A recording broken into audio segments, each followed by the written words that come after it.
Right. If you think you're going to compete and you're going to give it everything you got, these men who are standing here and their colleagues who are not here, God bless them, those who couldn't be here and those who have departed, they reached the ultimate peak. And when they did it, as Pete pointed out, they lifted an entire country out of the ditch and set us off to an amazing several decades that followed. And it's not much unlike the 47th President of the United States. So I think it's entirely appropriate that you're doing this for these men. You're really doing it for the country. And God bless you, because Minnesota, I think, is going to experience a comeback because of they're going to do it. Minnesota's going to come back. No, I'm so impressed that so many of these champions come from Minnesota. It's amazing. What do you think about the NIL, the deals that are being made with players, and they're hopping around schools? What do you think about it? Get your thoughts on that. My thoughts are I don't like it. I don't like the nil. I don't like the portal.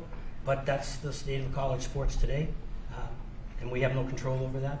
I don't like it, and a lot of people that I spoke to don't like it either. I think that it's a disaster for college sports. I think it's a disaster for the Olympics because, we're losing a lot of teams. The colleges are cutting a lot of they would call them sort of the lesser sports, and they're losing them like at numbers nobody can believe. And they were really training grounds, beautiful training grounds, hard-working, wonderful young people. They were training grounds for the Olympics. And a lot of these sports that were training so well would win gold medals because of it.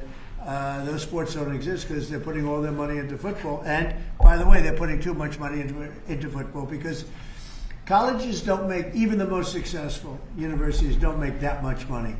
And you can't pay a quarterback $14 million to come out of high school.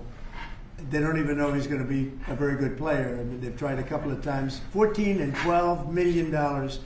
And a couple of deals like that, and the most successful colleges are losing money.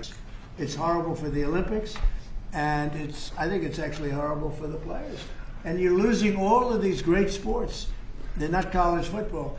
Even basketball is being affected. Basketball second, but even basketball is being affected. They're putting all of their money in, and I know something about it. They will not be able to stop. You're going to have a college president. I'm telling you, sir, we give a guard $7 million, we're going to win the national championship, and they'll give them $7 and they won't win it.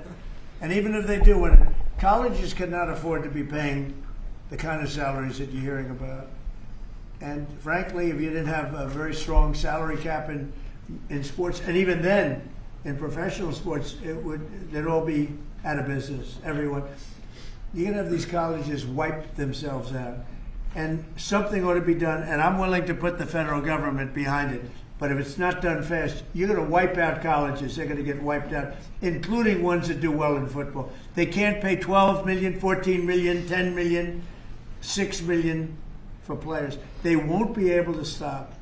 There'll always be that one player. They only have that player. They're going to win the national championship. And they'll have 100 colleges thinking the same thing. Colleges cannot afford to play this game. And it's a very bad thing that's happening.